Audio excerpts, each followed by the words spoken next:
अब ये मानकर चलिए कि रूस यूक्रेन के बहुत बड़े हिस्से पर हमेशा हमेशा के लिए कब्जा कर चुका है। अब रूस का टारगेट वो नेटो देश हैं जो रूस को चारों तरफ से घेरना चाहते हैं। अमेरिका, ब्रिटेन, फ्रांस और जर्मनी को लगता है कि एक बार रूस से पूर्ण युद्ध कर ही लिया जाए ताकि हमेशा के लिए रूसी खतरे को खत्म कर दिया जाए। लेकिन इस बीच रूस की तरफ से ऐसी परमाणु जंग की तैयारी शुरू हो चुकी है जिसने तमाम नेटो देशों के होश उड़ाकर रख दिए हैं।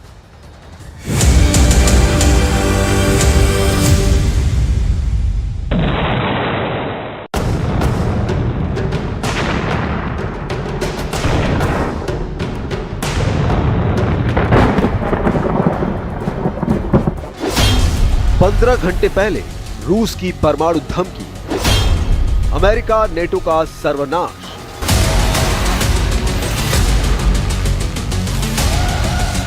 शायद पूरी दुनिया में रूस ही इकलौता ऐसा देश है जो अमेरिका, यूरोप और नेटो देशों को सीधे तबाह करने की धमकी दे सकता है। राष्ट्रपति पुतिन के बेहद करीबी और रूस के विदेश मंत्री सर्गेई लावरोव ने चेतावनी के साथ परमाणु युद्ध की धमकी देते हुए कहा है कि रूस से जंग करने वाले देश समझ ले, बहुत जल्द परमाणु विनाश वाला तीसरा विश्व युद्ध शुरू हो जाएगा और इसमें रूस से जंग करने वाले देश तबाह हो जाएंगे।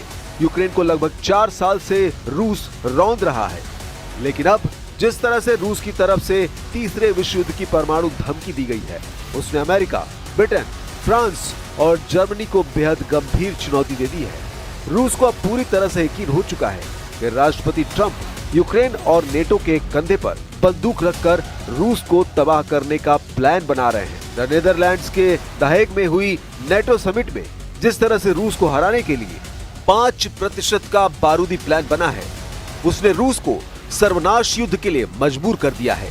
हम आपको दिखाने जा रहे हैं कि जिस वक्त अमेरिका इजराइल को ईरान से जंग जिताने में जुटा था, उस वक्त पुतिन पूरे यूक्रेन पर कब्जा करने का आदेश दे चुके हैं। यहाँ तक कि पुतिन ने रूस के कट्टर दुश्मन जर्मनी पर हमले शुरू करा दिए हैं। रूस की जासूसी एजेंसी KGB ने जर्मनी में घुसकर हमले किए हैं। ऐसे दावे किए गए हैं कि अब ऐसे हालात में परमाणु युद्ध होकर रहेगा, ये कहना गलत नहीं होगा।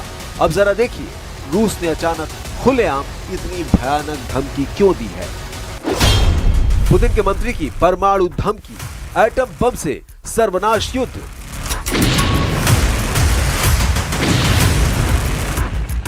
रूस ने लगभग 4 साल की जंग में साबित कर दिया है कि रूस ईरान नहीं है जिसे यूक्रेन नेटो के 32 देशों के साथ मिलकर हरा दे।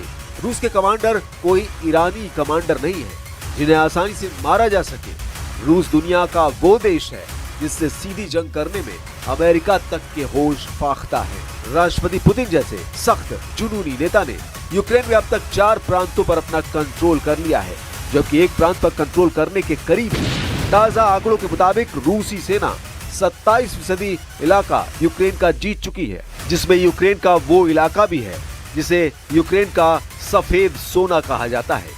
ताजा जानकारी के मुताबिक इस वक्त रूस के इस्कंदर M मिसाइलों ने यूक्रेन के चीथड़े उड़ाकर रख दिए हैं, जबकि राष्ट्रपति जेलेंस्की रूस से आखिरी जंग करने के लिए नेटो देशों से आखिरी जोर लगाने की गुहार लगा चुके हैं। नेटो समिट के दौरान जेलेंस्की और ट्रंप की 50 मिनट की मीटिंग और नेटो के 32 देशों ने जिस तरह से रूस से अगले 10 साल तक जंग करने की तैयारियां शुरू की है, उसने रूस को परमाणु युद्ध के लिए मजबूर करना शुरू कर दिया है। रूस के विदेश मंत्री सर्गेई लावरोव ने एटम बम से तीसरे विश्व युद्ध को लेकर जो प्रलयकारी चेतावनी दी है, जरा उससे भी जान लीजिए।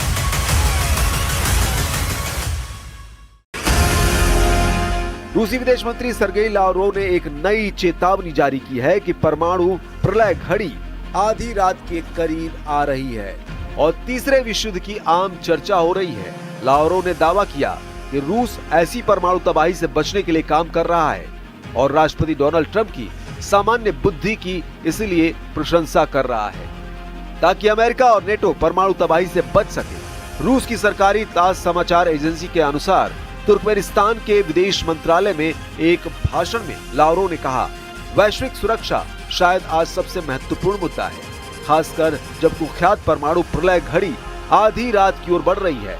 ऐसी स्थिति को रोकना आवश्यक है और हम तबाही को रोकने के प्रयासों में सक्रिय रूप से लगे हुए हैं। यानी विदेश मंत्री सर्गेई लावरोव ने रूस के दुश्मनों को स्पष्ट संदेश दे दिया है कि अगर रूस को घेरने और दबाने की कोशिश करोगे तो आधी रात में टिक टिक करने वाली परमाणु घड़ी दुनिया में विनाश ला सकती है।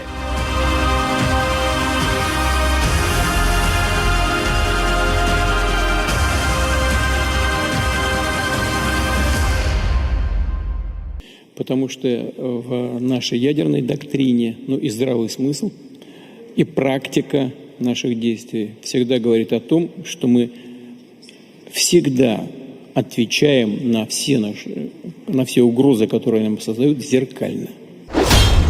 रूस का दुश्मन नंबर 1 कौन?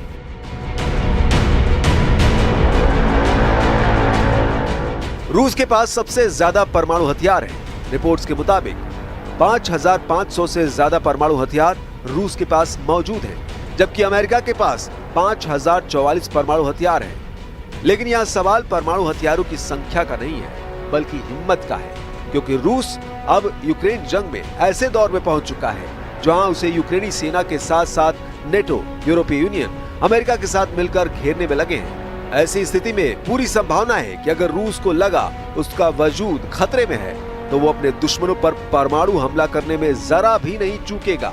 रूसी जनता यूक्रेन के अलावा 3 देशों को अपना कट्टर दुश्मन मानती है।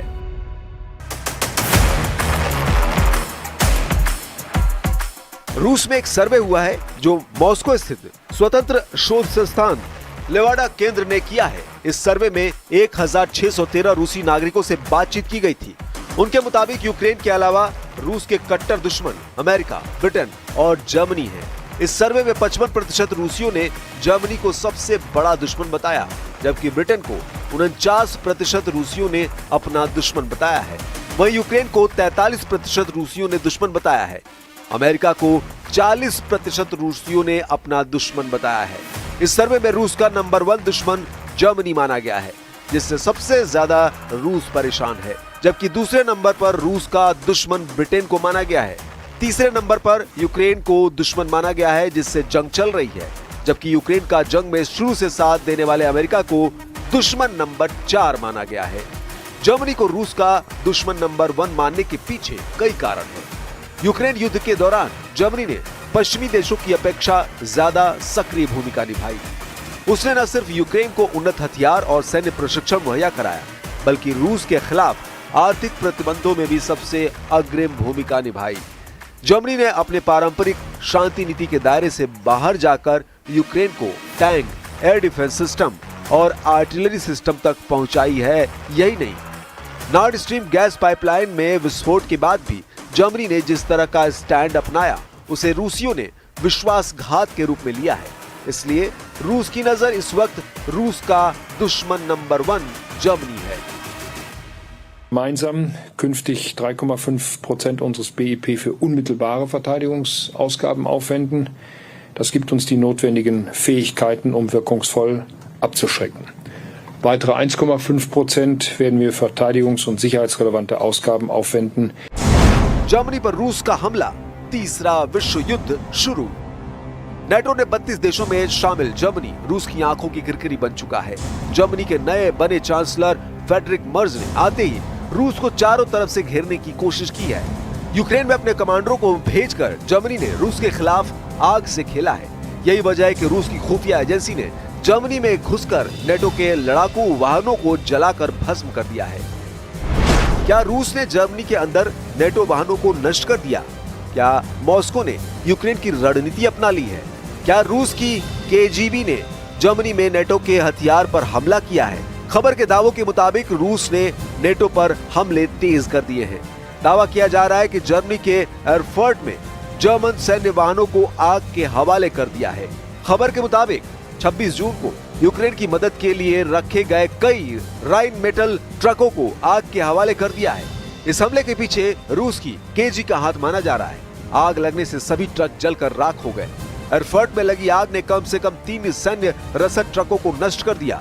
स्थानीय मीडिया और रक्षा विश्लेषकों का मानना है कि जर्मनी पर ये एक तरह से रूस का पहला हमला है। Российские вооруженные силы ведут успешные наступательные действия. Осознавая неотвратимость поражения, киевский режим делает ставку на террористические акты. Попытки затянуть военные действия за счет поставок Украине вооружений и наемников повышают угрозу дестабилизации, в том числе в самой Европе. रूस ने उतारा टॉर्नेडो एस, यूक्रेन का सर्वनाश तय। 1200 से ज्यादा दिनों से रूस यूक्रेन जंग चल रही है। हालात ये हो गए हैं कि नेटो के 32 देश मिलकर भी यूक्रेन को जंग नहीं जिता पाए। इधर लगभग 4 साल की जंग में ऐसा पहली बार हुआ है जब रूस पर आरोप लगाए गए हैं कि रूस ने नेटो देश जर्मनी पर हमला कर दिया है और उनके फौजी ट्रक को जलाकर भस्म कर दिया है। इस हमले के बाद से जर्मनी और नेटो के 32 देश सख्ते में है। इस बीच रूस का क्रूर मिसाइल मिशन यूक्रेन की सुरक्षा को भारी पड़ रहा है। Advance Iskander M missile America निर्मित पैट्रियट प्रणाली को बुरी तरह से तबाह कर रही है, जबकि रूस tornado S rocket launcher smart हथियारों से यूक्रेनी ठिकानों पर हमला कर रहे हैं। यूक्रेनी वायु रक्षा ध्वस्त हो रही है और युद्ध का मैदान तेजी से बदल रहा है। जेलेंस्की ने अमेरिका से अधिक पैट्रियट मिसाइलें मांगी हैं ताकि रूस का मुकाबला किया जा सके। Missile exploded right next to it. One way or another, life itself is the main target of these attacks, each one showing the true nature of Putin's war. Ukraine पर 27% कब्जा, 73% हारेंगे जेलेंस्की।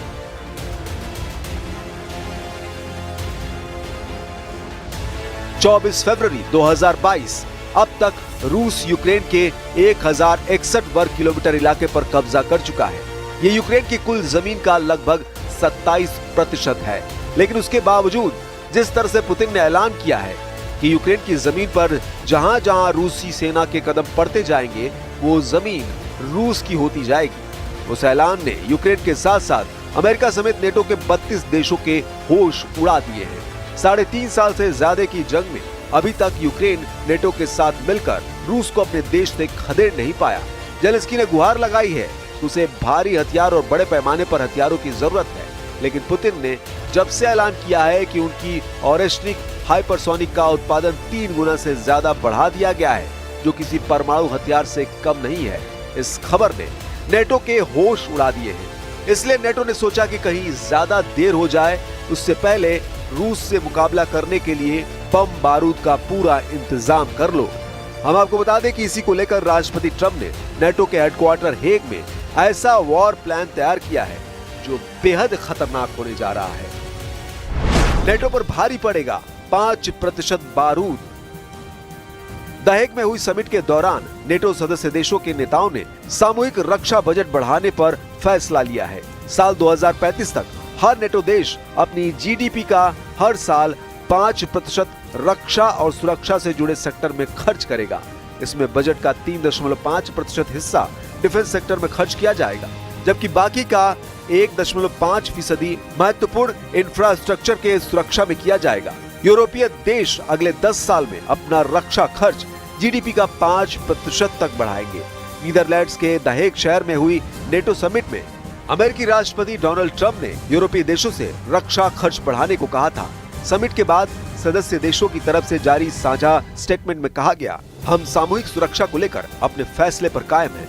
वॉशिंगटन संधि के article 5 के मुताबिक NATO देशों में से किसी पर भी हमले को सभी देशों पर हमला माना जाएगा। ट्रंप चाहते हैं कि सभी सदस्य देश अपने जीडीपी का 5% रक्षा पर खर्च करें।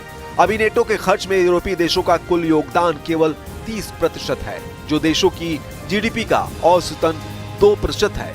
इस बीच खबर है कि स्पेन ने साफ कर दिया है कि वो अपनी जीडीपी का 5% रक्षा खर्च पर नहीं लगा सकता। स्पेन ने इसका विरोध करते हुए कहा कि वो 2.1% से ज्यादा खर्च नहीं करेगा। फ्रांस, इटली, कनाडा और बेल्जियम जैसे देश भी इतना खर्च करने को लेकर आसानी से राजी नहीं हैं, या कहें दुविधा में है। I'm going to negotiate directly with Spain. I'm going to do it myself. They're going to pay. They'll pay more money this way. You should tell them to go back and pay. You're a reporter. Tell them to go back. They ought to join all of those countries that are paying 5%.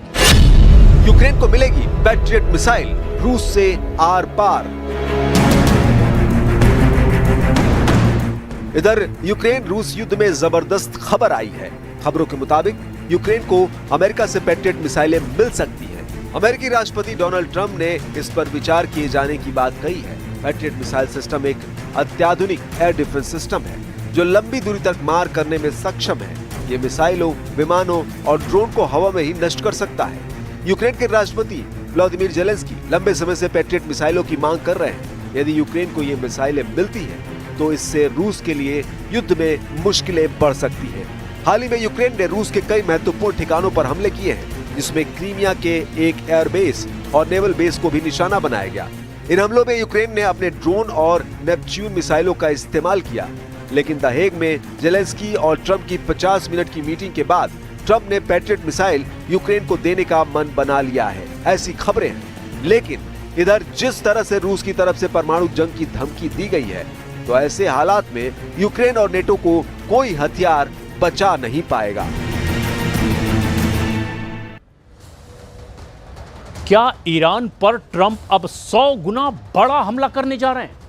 क्या तुर्की और पाकिस्तान मिलकर Iran के खिलाफ जासूसी का mission चला रहे हैं? और ये सवाल इसीलिए भी उठ रहे हैं क्योंकि कुछ खुफिया रिपोर्ट्स में दावा किया गया है कि पाकिस्तान और तुर्की चाहते हैं कि किसी तरह से ईरान का यूरेनियम पूरी तरह से खत्म हो जाए, खामनेई का शासन भी ईरान में खत्म हो जाए।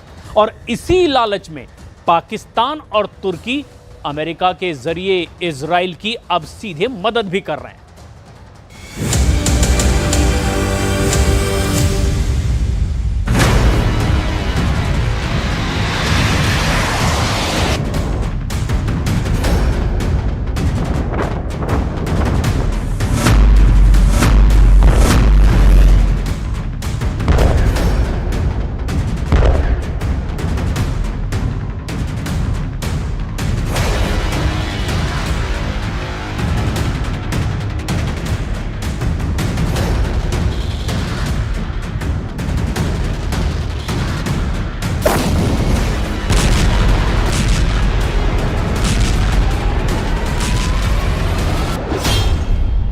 खामेनेई छीनो एटम बम, तुर्की पाकिस्तान की इजरायली साजिश।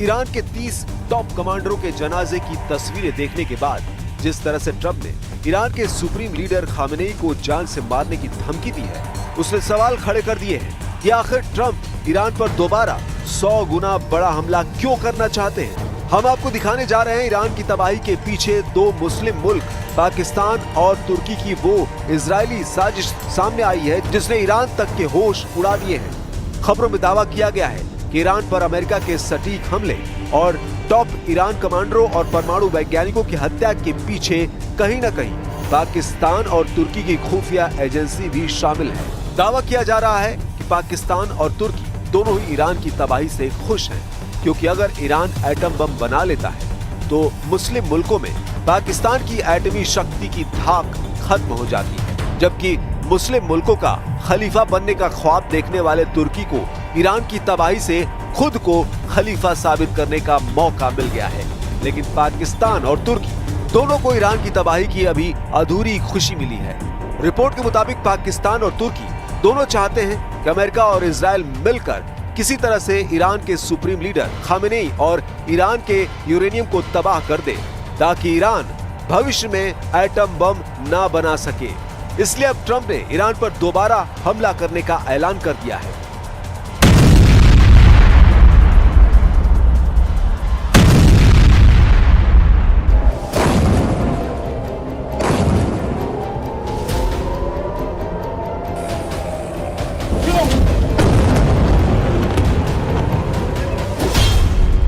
ईरान पर 100 गुना बड़ा हमला, हमले को तैयार Trump.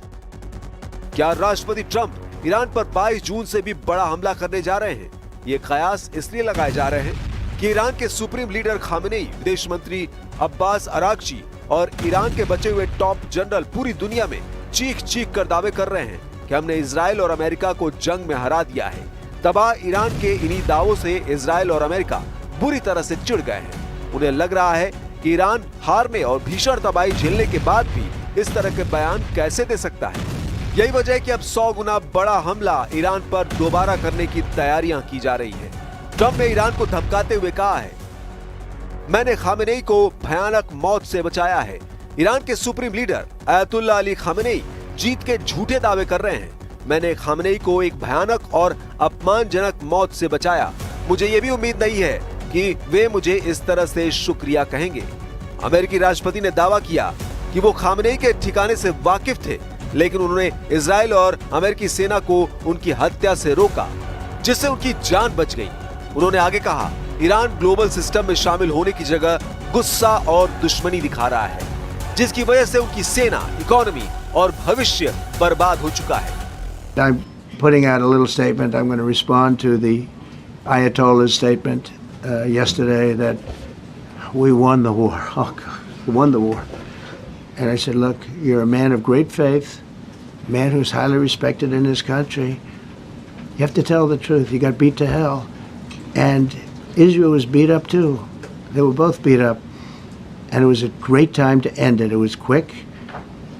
They got the hate out. There was a lot of hate. A lot of hate. It would be great if they didn't have that hate. But the last thing they're thinking about is nuclear weapons right now. उधर ईरानी राष्ट्रपति Masoud Pezeshkian ने कहा कि अगर Israel के हमलों का जवाब नहीं दिया जाता तो इससे पूरे क्षेत्र में बड़ा और बेकाबू युद्ध शुरू हो सकता था। पेजेश्कियान ने ये बात बेलारूस के मिन्स्क में चल रहे चौथे यूरेशियन आर्थिक मंच में ऑनलाइन जुड़कर कही। उन्होंने बताया कि इजराइल ने ईरान की जमीन पर हमला किया था और ईरान की सेना ने संयुक्त राष्ट्र के नियमों के मुताबिक इसका सही जवाब दिया।